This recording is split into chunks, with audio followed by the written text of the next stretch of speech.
Chapter 21, The Corridor of the Fallen 2. On their way to the ruins, Jinhyuk found himself accompanying team leader Kim. Considering it was Jinhyuk's first time participating in a raid as a porter and the raid's difficulty boasted a notoriously low survival rate, team leader Kim meant to boost his courage in some way. Even if it came across as clumsy, the intention was understood, a warm wish that everyone present would return home safely. "Do you come here to earn money too, Kong?" Kim asked. "Yes, I need a fair amount of money to live." "True, we're all in the same boat. I came here to feed my fox-like wife and rabbit-like kids too." Kim then took out his smartphone, which had a wallpaper of a middle-aged woman with a friendly face and two teens who seemed to be siblings. It looked like a happy family. Usually, showing pictures like this is raising a death flag. Why would he show this at a time like this? Jinhyuk couldn't help but give a wry smile. "So that's why you take such risks." "That's right. Even if I die, the compensation will be generous, so I don't have many regrets. I will ensure my family's survival, even if I die." It was a typical figure of a foolish yet reliable head of the family. It was frustrating, but he didn't dislike people with that kind of mindset. "Don't worry, everyone here should be able to go home safely." "What? Ha ha ha, sure, thanks for saying that. Kong, you're a stand-up guy." Team leader Kim laughed heartily, seemingly pleased. How long had they been walking like this? After over 7 hours of traveling, burdened with backpacks full of supplies, the porters finally reached their destination. "We've arrived. Here, this is it. I thought we were going to die." All worn out from a forced march without rest, their strength had long since depleted. Everyone collapsed on the spot as if falling apart. "Great job, everyone. Rest until the attacking team arrives," Kim encouraged them as he distributed ice-cold water and chocolate bars to the fatigued porters. "It's been a while since I've seen something like this." Jinhyuk looked ahead with an emotion-laden gaze. Endless mountains and cliffs lay before them. Ahead was the gate leading to the Corridor of the Fallen, a ruin known for its difficulty even in the Tower of Ordeal. A tingling sensation. Even without entering, his skin prickled. Indeed, it was that kind of feeling. His heart pounded with a strange sense of excitement and anticipation. And it was at that moment. Wong. A magical reaction was felt from a clearing nearby. "What's this?" Jinhyuk looked up. He could see the clouds parting. At that instant, the reed swayed side to side. Quack quack quack quack quack. A beam of light poured down from the sky. It was the phenomenon that occurs when space transfer magic is used. "Ah, my head. I'm still not used to this. Is everyone accounted for? All 50 members are safe?" Of course, who would make a mistake with their magic? With a puff of smoke, over 50 people appeared. Not miners with pickaxes, but an armed force with weapons and armor. This was the main attacking team of the Balhae Guild. Is that man the team captain? He looks young. Don't underestimate him because he's young. He received an AA rating in the Awakening test and even cleared up to the 9th floor of the Tower of Ordeal. All eyes focused on the man in front of the group. A shield that towered over his height. Armor engraved with geometric patterns caught the eye. Playing the role of the tank, he was the core of the attacking team, responsible for all aggro. This man is the captain of the Balhae Guild. Jinhyuk quickly activated his Eye of Truth. Name, Song Cheon-hwa. Gender, male. Age, 29. Level, 14. Strength 30, Agility 18, Vitality 19, Magic Power 5. Unallocated stat points, 0. Coins, 3,850. Class, none. Unique ability, Item Lightning Qing Liang Hua. Skills, LV 3 feet Iron Shield, LV 2 feet Close Formation, LV 2 feet Persistent Vitality, LV 1 foot Throwing. His unique abilities and skills weren't bad.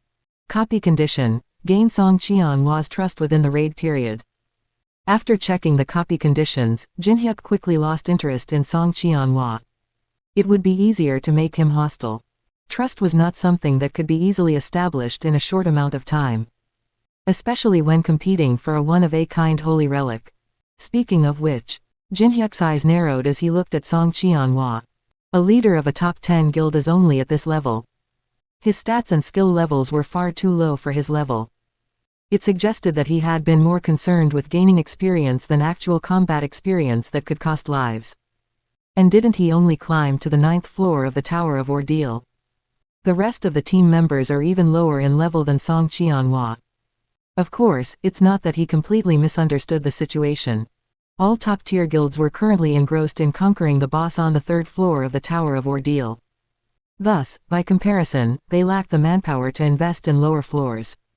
But, taking all that into account, their power was undeniably weak. At that moment.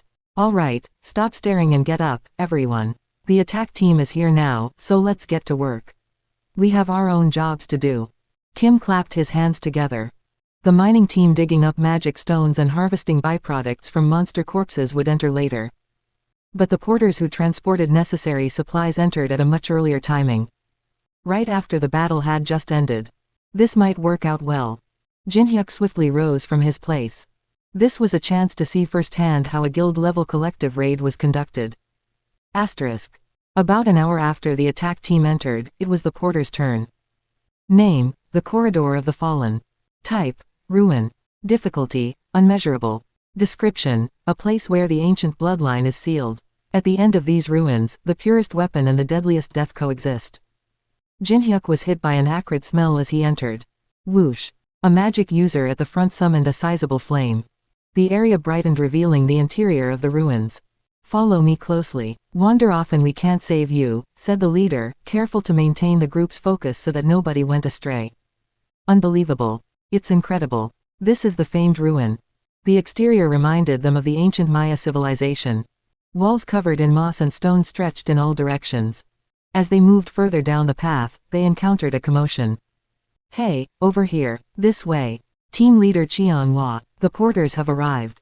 It appeared there had already been an intense battle since the area ahead was littered with monster corpses. Ghouls and skeletons among other undead types. There were easily more than 100. However, not a single player's body could be seen. Something's off. Even facing many monsters. It's improbable that they sustained no injuries, especially given the strength of the Balhae Guild that Jinhyuk had seen before entering the ruins. What are you doing standing around? Hurry up and distribute water and ice. The look on team leader Kim's face suggested that this was common sense. He then summoned several porters nearby. Let's take care of this side, and you see those foreigners over there. Pointing towards a group of players with exotic looks. 4 of you, go distribute to them. In addition to the main Balhae Guild, another mid-tier guild had joined. Was it one of them? Jinhyuk quickly filled a large container with water and ice and headed towards where the Scion Guild members were. Asterisk. They handed out water and ice in turn. There were brief exchanges of gratitude, but nothing of consequence occurred. The last person, in contrast to the towering figures before, had a very petite build. Barely over 160 centimeters tall, she was much smaller. Seemed like a woman rather than a man. Since she was fully clad in an iron helmet and armor, it wasn't certain. Here, please take some water. Oh. With a brief exclamation. Clank. Her helmet came off. Blonde hair, previously tied neatly above her head, cascaded down with the wind. Ah. Oh my. The porters gasped in unison. Her face was so stunning it made people question if she was really human. The pale skin and blonde hair contrasted beautifully with her armor, creating a breathtaking scene. But the reason for everyone's shock wasn't merely her appearance. Her innate talents, accumulated achievements, and noble lineage. All 3 pillars supported her.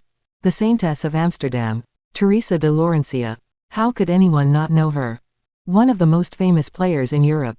Jinhyuk's gaze sharpened.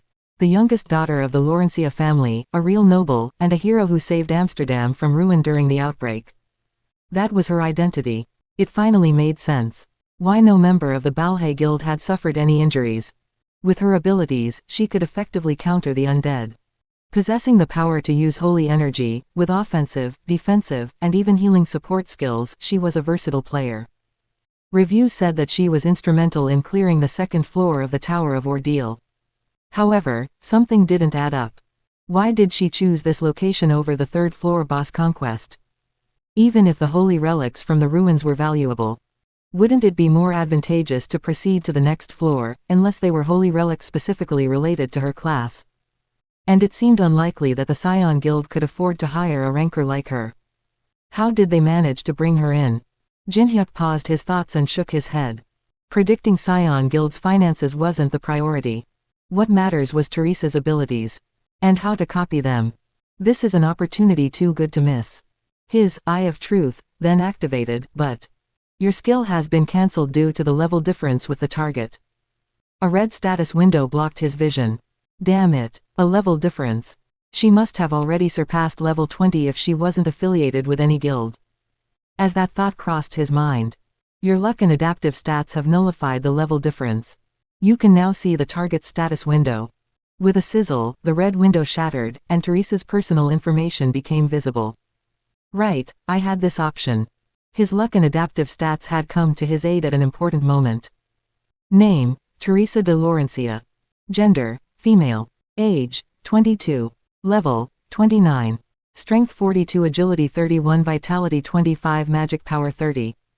Unallocated stat points, 8. Coins, 10,850. Class, none, currently undergoing a class quest. Unique ability, Blessing of the Stars.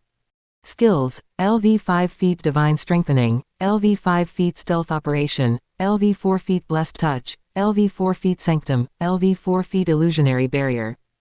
Opening square bracket. Copy condition. Teresa is a ranker in the top 100 worldwide. Saving her life will allow you to copy one of her unique abilities or skills of your choice. The stats were impressive. No wonder people are so thrilled by her. Jinhyuk let out a soft exclamation. It was a feast of high-quality abilities. Moreover, knowing that she was here for a class quest gleaned from her status window. It was for that reason. So she had abandoned the boss conquest for this place. Things were getting interesting. He might be able to use this card to his advantage. As he contemplated, an ability activated. LV1 Foot Empathy has been triggered. A slight affection towards you has been felt by the target. A warm sensation fluttered. Teresa smiled softly at Jinhyuk. Her teal eyes looked like they could draw him in. Thank you, I appreciate the water. She should be thanking him. It was he who felt the gratitude. Blessing of the Stars. Regarded as one of the best abilities for those who choose the Paladin class. And she had given him the chance to acquire it. The only issue was creating a situation where she'd be in danger. And then saving her life from that predicament. It's not an easy condition. Jinhyuk moistened his lower lip with his tongue. A habit that arose when he pondered deeply. Just then. Team leader Cheon-hwa, come quickly. Over here, now. The ensuing cry of alarm turned everyone's attention to one side. Chapter 22, Enemy Within. How could this be? By the time Song Cheon-hwa and the other players rushed to the scene of the commotion, the worst had already happened. It's too late. The healer shook his head after examining the 4 people collapsed on the ground. A neat wound was on the back of their heads. A sure sign they had been ambushed from behind and died instantly. However, the death of the 4 was a much less significant issue than what they had been guarding. Woo woo woo. A black sphere hovered at the entrance to the ruins. Someone had awakened the Guardian. The Guardian of the Ruins looks upon the intruders. Time remaining, 9:59. The Guardian, which protects the entrance of the ruins, possesses the strength equivalent to a boss of a higher level dungeon but only awakens when provoked. Hence the nickname, Sleeping Bomb. It is a bomb that poses no threat if left undisturbed. Which idiot touched this thing? What's the use of finding that out now? It has already started to awaken. It was indeed too late. Only 10 minutes remained, and if they didn't leave the ruins within that time, the Guardian would fully awaken. I know.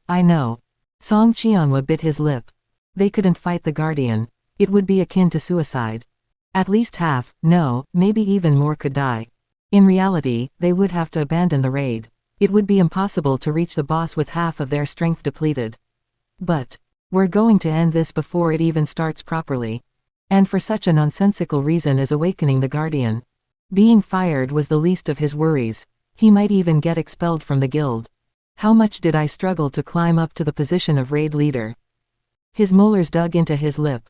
He couldn't let it end like this. Absolutely not. With a look of determination, Song Cheon-hwa issued a command. Leave the Guardian be. We will continue further into the ruins. Amidst the uproar this decision caused. Are you serious? We gotta think this through. Seriously, we might all end up dead. While one team of pack bearers had come in, 3 other teams were still waiting outside. Furthermore, another guild that was supposed to join the rear was not yet present in the ruins. To continue meant abandoning more than 20% of their total force. Stop complaining and follow me. I'll take full responsibility. Song Qianghua cut off the objections with a decisive tone. And besides, even without the rearguard, if we have Teresa, we have a good chance. Yes. His trust fell on her. Song Qianghua's gaze briefly shifted. The golden-haired saintess. Teresa was rated as the best in the world against undead-type monsters. With her, it would be possible, definitely possible. Asterisk. Some time later, the news finally reached the pack-bearers. What are you saying? The Guardian has awakened and we can't leave the ruins. What is this nonsense? So, you're telling us to follow the attack party. Damn it. If I knew it was this dangerous, I would never have come. The voices of the pack-bearers rose in frustration, but the response they received was chilling. Someone assassinated those guarding the Guardian, and by the time we arrived, it had already awakened. Assassinated. Jinhyuk, who had been silent, perked up his ears. Assassin among us. While murder wasn't as big a deal in these times, what piqued his interest was the motive. It wasn't for personal gain. That someone trapped people inside the ruins and prevented them from escaping was intriguing. He had a rough idea of what the assailant was after, and perhaps even their identity. And maybe, thanks to the Guardian's awakening, he could manipulate the situation to his advantage. Suddenly, Jinhyuk turned his head sharply. And a moment too late. Monsters are coming from the flank. Mid-level, so many of them. A scout from the party screamed. Prepare for battle. Song Qianghua bellowed out with veins popping in his neck. Since the ambush caught them before they were ready, their reaction was slow. Thump, thump, thump, thump. The earth shook with each approaching sound, and the foliage swayed from side to side. They were coming. And very quickly. Front line, the tanks. Pack-bearers retreat quickly. Don't get in the way, just get back. Crash. A tree fell. The monsters revealed through the parted foliage. Kruar. Kra. Were Doolahans over 2.5 meters tall, each armed with clubs and axes. Ah. Doolahans. Among the 13 types of monsters that appeared at the entrance of the ruins, Doolahans were one of the most challenging to handle. A natural sense of terror crept up their spines at their imposing presence. Far different from ghouls or skeletons, they were upper predators with tough skin, speed, and immense strength. Buff the tanks, keep buffing. And damage dealers, charge your magic and wait for the timing. Song Qianghua commanded the attack party. Song Qianghua activates LV 3 feet Iron Shield. Go Yundiok activates LV 2 feet Wedge Formation. Li Yunmi activates LV 2 feet Warrior's Song. Woo woo woo. Various skills and buffs overlapped. And at that moment, Kra. Boom. The Doolahans club crashed down onto the shield. Asterisk. From a distance, Jinhyuk observed the battle. Their defensive formation is solid for a guild. The harmony of their practiced teamwork was apparent.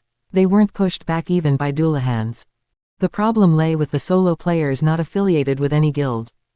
They were accustomed to solitary play, and this kind of group combat was unfamiliar to them. Consequently, casualties began to emerge. Crunch. The gruesome sound of bones shattering and flesh being crushed filled the air. Og. A man with a shattered shoulder spurted blood as he collapsed. They're unbelievably fast. Healers. Where are the healers? We need tanks here too. We can't hold on, at this rate, we'll all die. The scene was one of sheer chaos. The hastily formed forces simply couldn't handle the Doolahans, especially not the solo players. Despite the desperate pleas for help, Song Qianghua ignored those in need. Sacrifices were inevitable. And he actually preferred it that way, his lips twisted with a subtle pleasure. To create a dramatic scene, sacrifices among the riffraff are essential. There were, in fact, two purposes for this raid. Besides clearing the ruins, they sought to secure a steady number of subscribers. Due to the rule where each subscriber could only count for one view per day, there was an intense battle among players for subscribers. In the end, to excite the subscribers, one must provide a visceral thrill. Gore and sensationalism. Add a dramatic situation, and the perfect video could be created. Perhaps it's about time to take action. Song Qianghua nodded to someone nearby. Dongyang. Yes, Hung. The man, who had been casting a spell, immediately activated his magic. Whiz. The air rapidly cooled, and a white sphere formed in his palm. The ice magic, ice orb. This intensely condensed ice sphere emitted powerful magical energy. In an instant. Boom boom boom. A storm blasted through the Doolahans. Kra. Kaya. The movements of the Doolahans slowed noticeably. Frost clung to their weapon-bearing arms, and their previously quick legs now stood frozen in place. Now, everyone scatter. Thump, thump, thump. Song Qianhua and the other tanks quickly widened their spacing. The exposed center was ripe for attack. Slash, crunch. Ready players charged in wielding blades and lances, the main damage dealers of the Balhae Guild's first attack team. Slice, crunch. Their weapons targeted vulnerabilities. For the damage dealers, specialized in melee combat, the slowed Doolahans were easy prey. Thump, thud. One by one, the Doolahans fell. The footage turned out great, hung. This'll easily hit 3 million views. Balhae Guild's skilled video editor gave a thumbs up. 3 million. Song Qianhua's grin widened, feeling the payoff for all the preparation. To the audience, it would be nothing short of drool-worthy. It was well infused with stimulating content. Almost all the solo players must be wiped out by now. 8 had been stopped by the guild members, but the remaining 4 had breached the tanks and charged toward the rear. The outcome? No need for confirmation, it was obvious. Those who stood their ground were probably corpses by now. And only those quick enough to flee might have survived. Asterisk. Hadn't they said one's life flashes before their eyes in moments like this? Kim So-mi, a 25-year-old with information-related abilities, resigned to her fate as she watched the approaching axe. She no longer had the strength to run or the magic to defend herself with even a flick of her finger. I should have lived a life suited to my level. She was just one of many who had entered seeking a quick fortune. This was not the ending she had hoped for. She closed her eyes tightly, waiting for it to end as quickly as possible. But then, quote ellipsis ellipsis question mark quote. There was no pain. Strange, she had braced for terrible suffering. Unable to contain her curiosity, she opened her eyes a crack. Gasp. An unbelievable scene unfolded before her. Crunch crunch. The axe was stopped in its tracks. The Doolahan's muscles were bulging as if about to burst, yet it was unable to overcome the man before her. Is he holding it back? No, he was blocking it effortlessly. With just a single dagger. He must be a melee damage dealer, but how could he look even larger than a shield-bearing tank? She was amazed and awestruck. Yet, as events unfolded, her amazement quickly turned to fear. Whoosh. Flames appeared in the man's left hand. Not a small spark but flames bright enough to irritate the eyes. Magic usage as well. It was impossible. Only a tiny fraction of players were versatile enough to cast spells and wield weapons effectively. And even among them, there were differences in skill levels. In other words, there was always a weak point. But in this case, every attribute seemed strong. She couldn't even begin to guess his level. The flame engulfed the Doolahan's head with the rancid smell of burning rotted flesh. Car. Thud. The charcoal remains of the Doolahan's body crumbled. That made 4. Jinhyuk looked at the fallen Doolahan for a moment. He had to maintain level 1, so he intentionally didn't finish it off completely. But for all intents and purposes, it was as good as dead. They'll handle the cleanup. He brushed the soot off his hands, feeling somewhat unsatisfied. He hadn't even warmed up properly, and the fight was over. It was to be expected, as the difficulty of the Doolahans was lower than he had anticipated. Simple patterns driven by instinct rather than complex attacks. They were somewhat faster and stronger, but that was it. Considering he dispatched 4 in less than 3 minutes. It seems much easier than before. Back then, it took over 10 minutes to defeat 4 Doolahans. Now he had shortened that to less than 7, a preposterous turnaround even by his own standards. It seemed he had oversaturated his skills after 11 long years of inactivity. Just then, how did you? An unexpected voice came from behind. Chapter 23, The Saint of Amsterdam. The voice belonged to a saintess clad in white armor, Teresa. From her panting, it seemed she had dealt with the Doolahan in the front and had come to assist at the back. Jinhyuk looked slightly surprised as he observed Teresa. Guild members are usually busy saving their own skins, he mused internally. It was unexpected. Teresa didn't seem to have earned her title as a saintess for nothing. May I have a word with you for a moment? Teresa asked Kim So-mi, who was staring at her with wide eyes. Yes, of course. Kim So-mi eagerly nodded, quickly standing up and scurrying behind a rock, leaving them alone. Teresa then addressed Jinhyuk. Did you take care of all those Doolahans? Her tone was wary, which was understandable. A porter participating in a raid typically ranged from E to F rank, unlikely to engage in combat. But here was Jinhyuk, who had single-handedly defeated Doolahans, a feat difficult even for B-ranked combatants. The incident was too improbable to be brushed off as a mere coincidence. "I did handle the Doolahans," Jinhyuk confirmed. "Were you hiding your identity?" "Why? Everyone has their personal reasons. I have mine, and..." Jinhyuk shrugged, finishing his sentence, "You have yours." Teresa's eyes flickered momentarily, a tremor too subtle for the average person to notice. Right, an average person wouldn't, Jinhyuk thought, smiling slightly. "I didn't understand at first why a ranker of your stature would give up a boss raid to come here. It was beyond my comprehension." The ample rewards and prestige of upper tower raids were at stake, yet Teresa had chosen this ruin.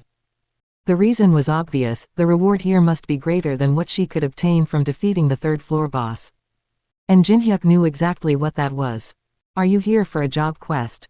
Jinhyuk ventured. Teresa's expression briefly faltered, her face clouding over in surprise. Most people don't know that this ruin is the site for the Paladin job quest, she thought. Normally, the Paladin job quest took place on the 6th floor. But eager to get ahead, Teresa had bought information from the black market, accessible only to those who had ascended beyond the 10th floor of the tower. Teresa narrowed her eyes. Is he a member of the black market? She needed to know if Jinhyuk was merely bluffing or truly informed. "Yes, I came here for a job quest," Teresa began. "I haven't revealed it because I haven't yet located exactly where St. John's Covenant is." Jinhyuk's face displayed a different status message. "The Eye of Truth activates." Teresa's statement is false. Jinhyuk chuckled internally. "She's testing me. Surely, it's St. Peter's Covenant, not John's. And of course, you know exactly where it is." Teresa, taken aback, finally admitted, "You really do know everything." "Indeed. I also have business where the Covenant is. Not the Covenant itself but something else. Are you proposing we go together?" "It's more like I'm offering to accompany you. I know the location of the traps and how to overcome them. You can proceed with your original plan with the Zion players, but most likely, everyone but you will perish." Teresa considered his words. "I'll think about it. Take your time. The conclusion will inevitably be the same." Jinhyuk planned to secure the Frozen Tears and Soul Calming Pill, 2 items more appealing than holy relics. "Before you decide, may I ask one thing? Were you the one who killed the guards and awakened the Guardian?" Jinhyuk didn't deny or confirm. Instead, he chose a direct approach. "I understand your suspicion, but I am not the culprit. And I should believe you just because." "Yes, especially since you have the best evidence before you." "What evidence?" "If I were the culprit, I wouldn't be having this tedious conversation. I would have killed you." Asterisk. Teresa's decision to act alone, as expected, met with fierce opposition, mainly from the raid leader, Song Cheonhwa, who was alarmed by the idea. "Absolutely not.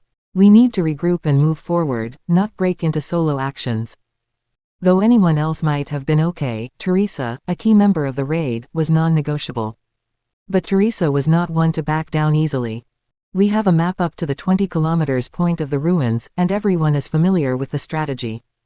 My absence won't make a significant difference. Ever since the Tower of Trials transformed from a game into reality, players had made countless attempts and eventually created a map of the ruins. At least up to the 20 kilometers point from the entrance, ensuring relatively safe progression. Besides, wasn't our contract about maintaining equal authority among the guild leaders of the raid until the boss battle?" Song Cheonhwa stammered when faced with Teresa's reasoned argument, unable to find fault in it.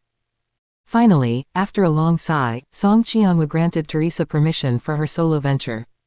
"All right, but you must return before you reach the end of the mapped area." "Yes, I'll rejoin before then," Teresa nodded in agreement. "Oh, and can I take just one porter with me to assist?" "That's fine, do as you please," Song Cheonhwa said, waving his hand carelessly, his face showing his drained energy. The porters shivered under Teresa's gaze. Accompanying a ranker wasn't luck or a fortunate opportunity, it was more like a first-class ticket to hell. "They're probably taking us to some incredibly dangerous place. Damn it, people like us will never make it back. Please, not me, avoid eye contact. If you lock eyes, you're done for. I have a family to feed at home." Everyone prayed desperately in their hearts, hoping not to be the one chosen. At that moment, Teresa pointed her finger among the porters. Jinhyuk was the one chosen. And naturally, he agreed to go. I don't know what you're thinking, but as someone who's lived nearly 50 years, let me tell you, love is fine. But it's not more important than life. Listen to what Mr. Kim is saying. No matter how pretty the saint is, youth is the problem. It makes you lose your mind. The porters tried to dissuade Jinhyuk, seemingly under some serious misconceptions. Why think about romance when you could climb another level of the tower? I can't understand what they're thinking. It's not like that, Jinhyuk began to object but trailed off mid-sentence. Wait a minute. Half-hearted excuses won't work in this atmosphere, where they're determined to prevent him from going. If it's come to this, then, actually, Teresa and I have known each other since we were children, he decided on a genre. Let's see, mix a bit of melodrama with nostalgic childhood memories. There's an item in the ruins that can heal Teresa's family in Europe. Initially, she intended to go alone, but I just couldn't let her go by herself. He added the final touch, tears. But unfortunately, not a single tear came out, no matter how hard he pinched his thigh. Damn, have my emotions dried up that much? Even if my skills are lacking, and it costs me my life, I will protect her to the end. A combination of love, tragedy, and heroism. With this, the trinity of box office codes, proven over centuries like Romeo and Juliet, and Wuthering Heights, was complete. The porters stared blankly at Jinhyuk, as if realizing something they had long forgotten. Jinhyuk, you're a real man. Damn, a true man of the Goguryeo era. Go on. You can't call yourself a man if you can't protect your childhood friend. Youth is wonderful, embrace it. They all patted Jinhyuk's back one by one. Jinhyuk was the one who was chosen. And naturally, he said he would go together. I don't know what you're thinking, but, as someone who has lived almost 50 years, let me tell you, love is fine. But it's not more important than life. That's right. Listen to Captain Kim. No matter how pretty a saint is, that's how it is. Phew. Youth is the problem. It makes people lose their minds. The porters tried to dissuade Jinhyuk. They seemed to be completely misunderstanding the situation. Instead of being in a relationship, it's better to climb another floor of the tower. I really don't know what they are thinking. That's not it, Jinhyuk began to counter, but then trailed off. Wait a minute, just a minute. If I beat around the bush, it won't be convincing. There's an atmosphere that won't let me go no matter what. So, I might as well. Actually, Miss Teresa and I have known each other since we were young. Setting the genre. Let's see. Mix in some youthful nostalgia with romance. There's an item in the ruins that can heal Teresa's family in Europe. At first, she wanted to go alone, but I couldn't let her go by herself. Lastly, add some tears. I pinched my thigh, but unfortunately, not a single tear came out. Damn, am I too emotionally dry? Even if my skills are lacking and it costs me my life, I will protect her to the end. Love, tragedy, heroism. With this, the trinity of blockbuster codes, recognized over the centuries like Romeo and Juliet, Wuthering Heights, was complete. The porters stared at Jinhyuk blankly, as if realizing something they had long forgotten. You were Jinhyuk, a real man, damn. A total Goguryeo era man. That's right. Go. A man should protect his childhood friend. Youth is good. Youth. They all patted Jinhyuk's back one by one. After quickly gathering their belongings, Jinhyuk and Teresa entered the intricate paths leading deep into the ruins.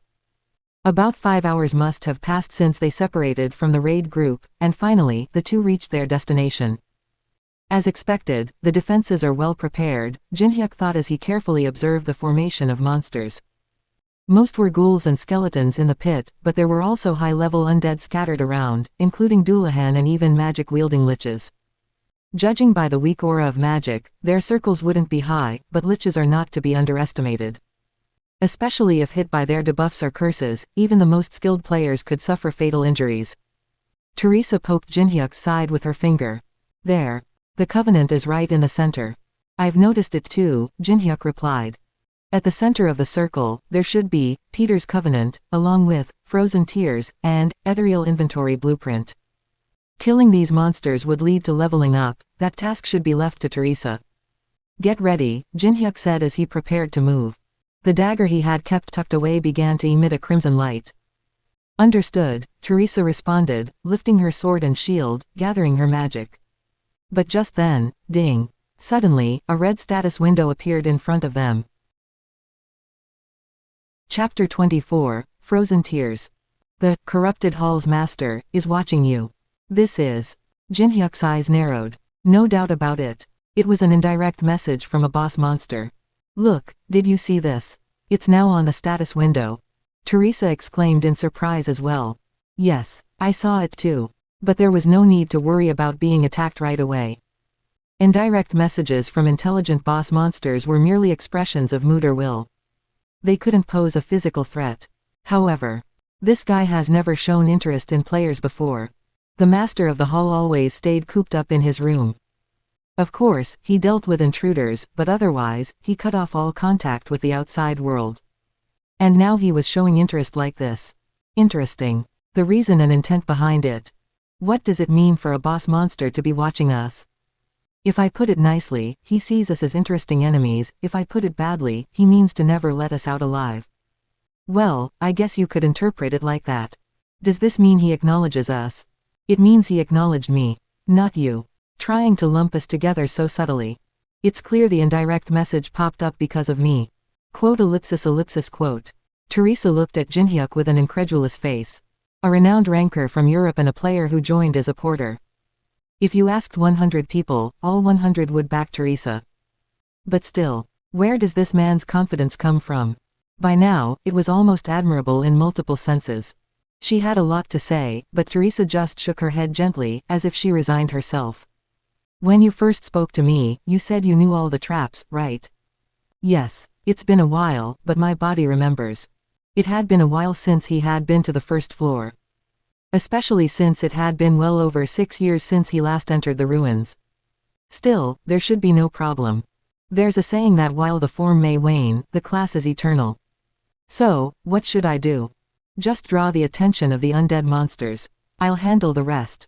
Dividing up the roles like this allowed them to level up and obtain the desired items without much effort. Jinhyuk gripped his dagger upside down as he prepared to descend into the pit. I'm ready. Then, let's begin. Teresa gathered her mana. Then, woo woo woom. Teresa has activated LV 5 feet Song of Battle. A dazzling light with warmth seeped into every fiber of their being. All stats will increase by +3 for 10 minutes. An area-wide buff skill. And it was an overpowered skill that affected all stats.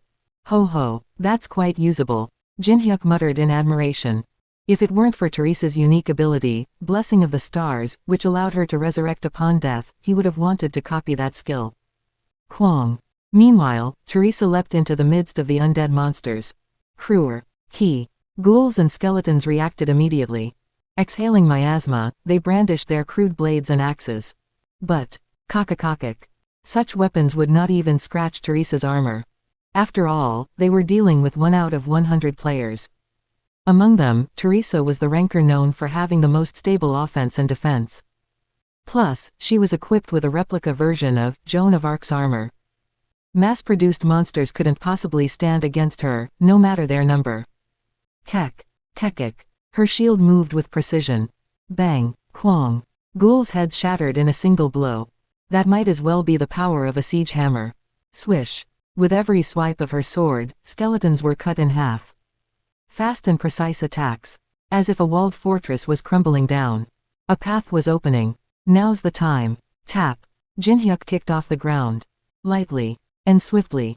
Maintaining his speed, he darted through the monsters with minimal movements. Although most of the aggro was on Teresa, given the sheer number, some monsters targeted Jinhyuk.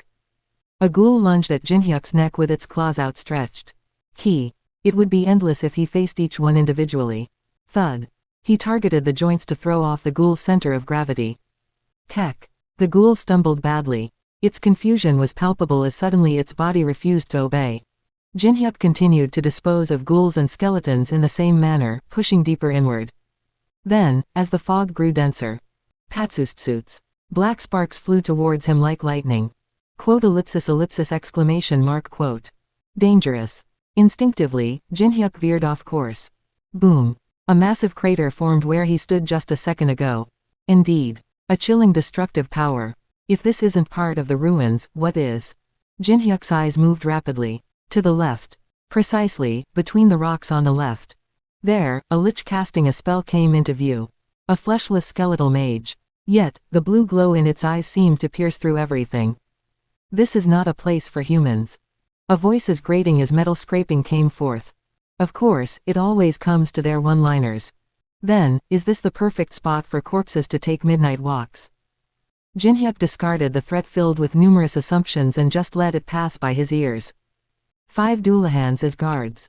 He wanted to avoid a head-on fight if possible, but he had no choice.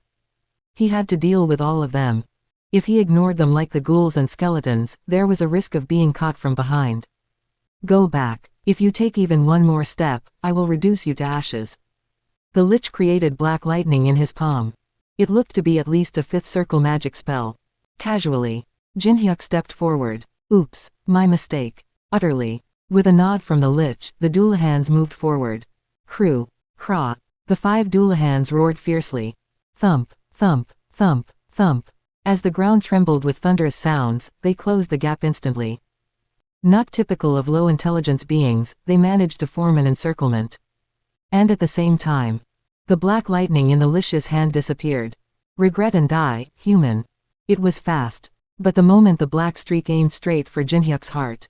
Harururuk. Intense flames surged up. The lightning shattered against the fiery membrane. How could a mere human? It had been a full power attack. Yet it was so easily blocked. The lich had been confident that he would not be outdone by any human in magic. However, that pride had been utterly shattered. Right at this moment. Cuckoo. The flames scattered into thousands of fragments. Among them. There's no time, so I'll make it quick.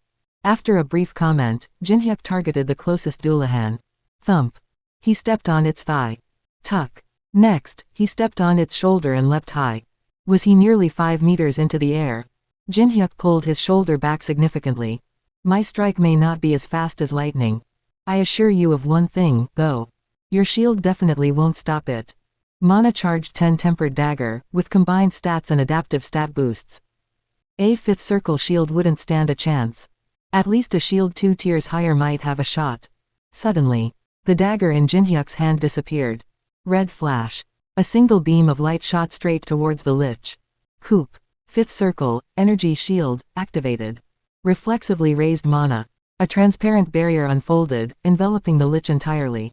However, cracked. The shield shattered like a glass wall. Naturally, the lich behind the shield also acquired a new breathing hole. Argish. Disbelief-ridden, the lich alternated between looking at his wound and at Jinhyuk. But it was only for a brief moment. The blue light that had burned so fiercely in its eyes slowly faded. The devastating hit had blasted away the accumulated mana. Of course, a lich with a life force vessel wouldn't vanish, but it was unable to move for a while. That wraps up the cleanup. Jinhyuk retrieved his stab dagger from the ground. KRRR. The Doolahans, previously under the lich's command, were gradually stepping back.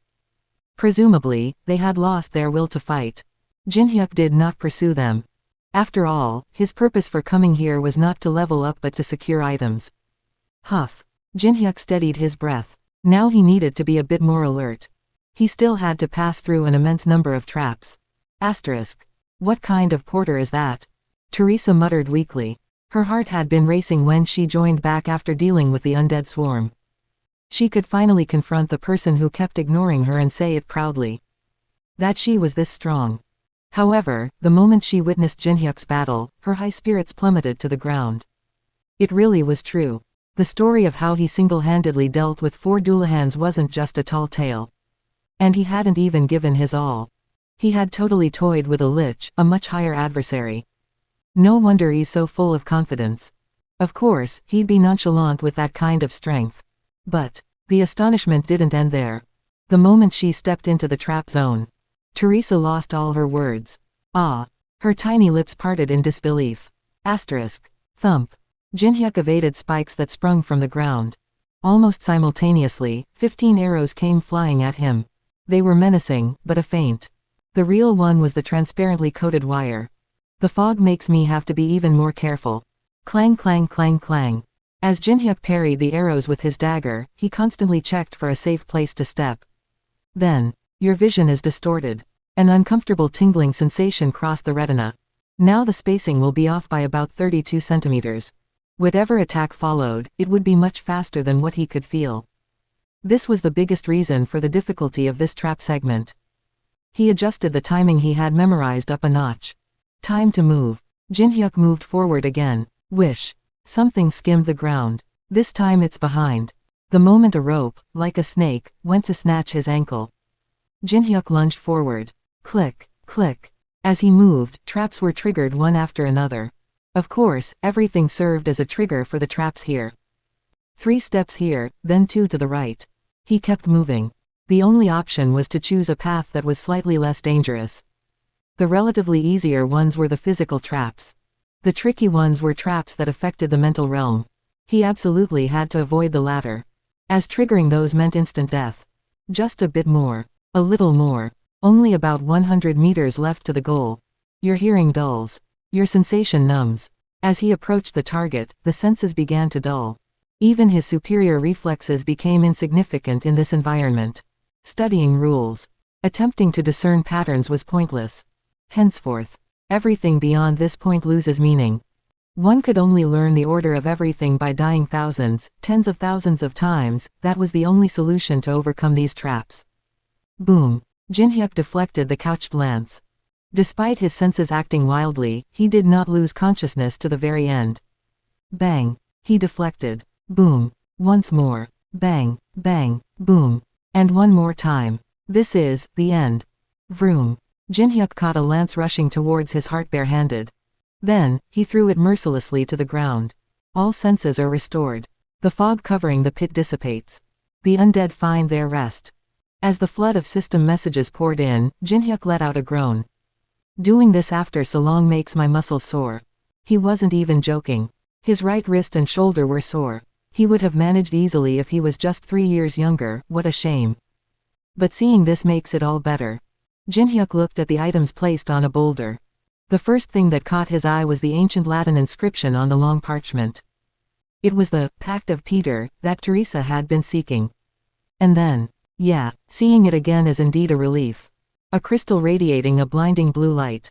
The frozen tear. He finally obtained it. First, I'll collect the spatial inventory script and the magical soul stones, then I'll call Teresa to neutralize the poison and cold from the frozen tear. If he touched it with his bare hands, they would suffer serious frostbite. However, at that very moment, when he was about to call Teresa. Put that down, slowly. A low, subdued voice came from behind Jinhyuk.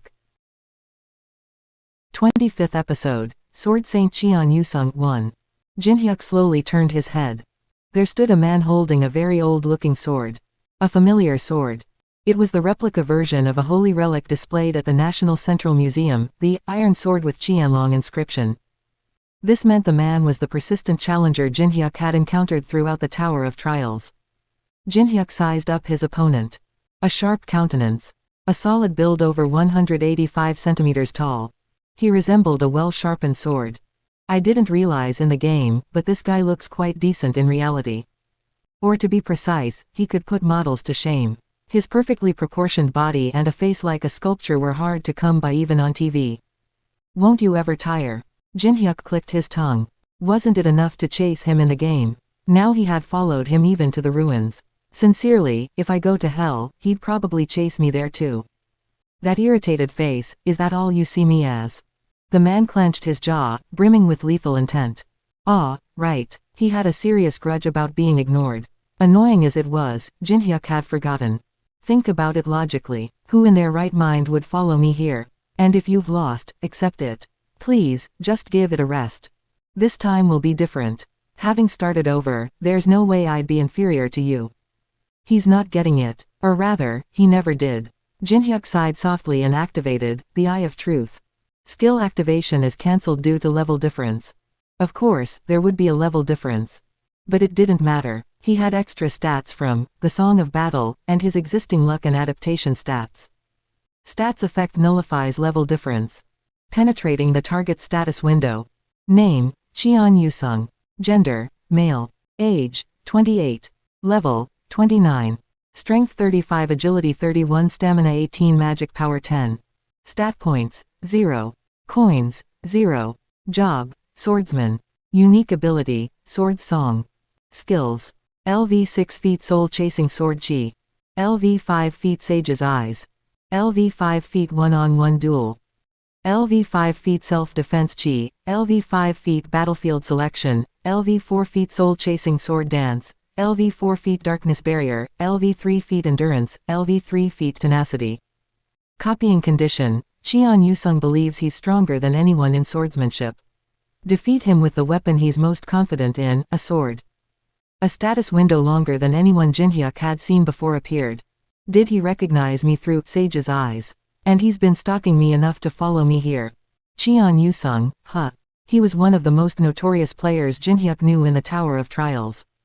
Not only was he skilled, but those who had crossed swords with Cheon Yusung referred to him with awe as the Sword Saint, or feared him as the Sword Demon.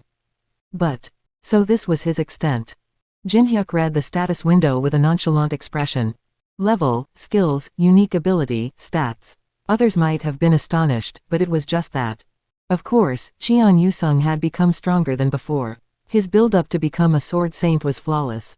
However, the same goes for me. The gap had not closed. In fact, it had widened. If you really want to fight, I won't stop you. But are you sure? I'm not alone here. Reacting to Cheon Yusung's murderous intent, Teresa was quickly approaching. In about 2 or 3 minutes, it wouldn't be 1-on-1 but 2 against 1. A saint, you've made a useless ally. First, Teresa is not an ally. We're just together for a shared interest. And secondly, I don't carry useless things around. As Jinhyuk finished speaking, the sound of slicing wind was heard. Whoosh! A silver shield flew in. Its surface shimmered slightly, a weapon imbued with holy power. Kook! Cheon Yusung hastily swung his sword. Clang! He barely managed to deflect it, but the impact left veins bulging on his forehead. I told you not to be too arrogant. Before it's too late, why don't you run away? It's not too late. I won't let an intruder interfere with our duel. Cheon Yusung activates LV 5 feet Battlefield Selection. A transparent barrier began to form around Cheon Yusung. Jinhyuk's lips curled in response. Predictable. The barrier, Battlefield Selection, allowed him to choose his desired battlefield, the most powerful of Cheon Yusung's barriers. Whoosh! A space about 50 meters in diameter was newly formed. A training ground littered with broken marble and half-eaten mural remnants came into view. Typical of him. His character consistency was almost a talent. Cheon Yusung gripped his sword with both hands. Now, no outside help can interfere. A world cut off by the barrier. Cheon Yusung immediately used another skill. Cheon Yusung activates LV 5 feet One-on-One Duel. All Cheon Yusung's stats increase by 10%. The effect of Song of the Battlefield, received from Teresa disappears. All stats decrease by 10%. Continuous status messages appeared due to the effects of Battlefield Selection and One-on-One Duel, resulting in a forced debuff. It was these two skills that gave Cheon Yusung the confidence to provoke the fight and the same skills that made Jinhyuk not avoid it. Caught. There was a reason he led himself into this disadvantageous situation. A special condition attached to fusion. If the situation becomes overwhelmingly disadvantageous compared to the original copying condition, the copying condition will be modified accordingly. And in this case, copying condition has been modified. First copy, then fulfill the condition. You have 10 minutes to complete the condition. The condition had changed. First, the ability is copied, and then the condition is fulfilled. I will copy Cheon Yusung's unique ability. Copying the unique ability, Sword Song S. Opening square bracket. Sword Song. Comprehension of bladed weapons increases by 200%. The body naturally finds the most efficient swordsmanship, and all senses become extremely sensitive. It is one of the essential abilities to earn the title of Sword Saint. If before it was a fight relying on experience and reflexes, now with this ability, it became possible to understand and become one with the sword. Jinhyuk adjusted the short sword in his right hand and flicked his left index finger towards Cheon Yusung. Don't pretend to be at ease. Cheon Yusung gritted his teeth and charged at Jinhyuk, closing the distance in an instant. Fast. But Jinhyuk easily parried the attack aimed at his side. Immediately, a series of sword strikes followed, each targeting vital points. At that moment, Cheon Yusung's face contorted even more fiercely. What trickery is this? Huh, what do you mean? Don't play dumb. Your specialty isn't close combat, but mid-range. Why are you matching me with just a short sword? Cheon Yusung knew Jinhyuk's style well, preferring to fight at a distance rather than close combat. It was a valid point. However, right now, this should be enough. Since he had to overpower him with a sword, he couldn't use anything else. Moreover, having obtained Sword Song, a short sword was enough to face him. Then I'll kill you. Cheon Yusung swung his sword fiercely. Asterisk. Clang. Dozens, no, hundreds of exchanges took place. How did this happen? As time passed, Cheon Yusung grew increasingly baffled. He was in his optimized battlefield, and his opponent had even abandoned his specialty, engaging in close combat. Everything was overwhelmingly in his favor. He should have been able to win easily, but the balance remained unbroken. The reason was simple. He's using swordsmanship. Not just imitation, but genuine skill, seasoned as if honed over countless years, and the innovative attacks were astonishing. Catching his breath, Cheon Yusung realized the truth. I don't know what you've done, but it's impressive. To learn such high-level swordsmanship without me knowing. I've been learning a lot lately. More fun than I thought. Technically, just a moment ago. And from him, but saying that would push him over the edge. Cheon Yusung's face hardened at Jinhyuk's teasing. Fine, even if I gave up on long range, I was wrong to face a monster like you with just swordsmanship. I admit my mistake. He had to admit it. If he didn't go all out, he couldn't win. Suddenly, the air shifted dramatically. Cheon Yusung's sword straightened out. Cheon Yusung activates LV 6 feet soul-chasing sword chi. Blue magic power formed along the sword blade, the ultimate essence, sword chi. Isn't that a bit much? Using sword chi against a beginner who just learned to swordfight. Your premise of being a beginner is a ludicrous lie. Cheon Yusung dismissed it outright and launched an attack with scattering sword chi. Jinhyuk glanced between Cheon Yusung and his short sword. If I face this head-on, it'll be the end of me. Even a tenfold forged sword couldn't withstand sword chi. Then, the solution was to create it. An ability to counter, even surpass sword chi. Jinhyuk grasped a black elixir on a rock. I'll fuse Sword Song with Demon Soul Elixir. A dazzling light burst forth as he spoke. Opening square bracket. Fusion successful. Closing square bracket. Opening square bracket. Acquired the unique ability, Sword's Tomb. SS. Single quote dot. Closing square bracket. Opening square bracket. Sword's Tomb. Comprehension of bladed weapons increases by 500%. The body finds the optimal swordsmanship, and all senses reach their peak. An essential talent to earn the title of Sword Demon. The copied ability is stored in the memory of the world. Ideally, this power was meant to be used after absorbing frozen tears. But if the opponent forced his hand, he had no choice but to respond in kind. Opening square bracket. Activating the unique ability, Sword's Tomb. Closing square bracket. Those who saw the end of the sword became sword saints, but those who broke it became sword demons. The strongest, yet worst talent, forgotten by history. Only a sword remained on an unnamed grave, a tale of that demon. An unimaginably ominous aura began to undulate. The marble dust on the floor slowly rose. At that moment, activating LV 1-foot Black Moon Night. A black moon cast its shadow over Jinhyuk's short sword, even coloring the barrier's light. What is this unbelievable power? Cheon Yusung froze in his tracks. This was dangerous.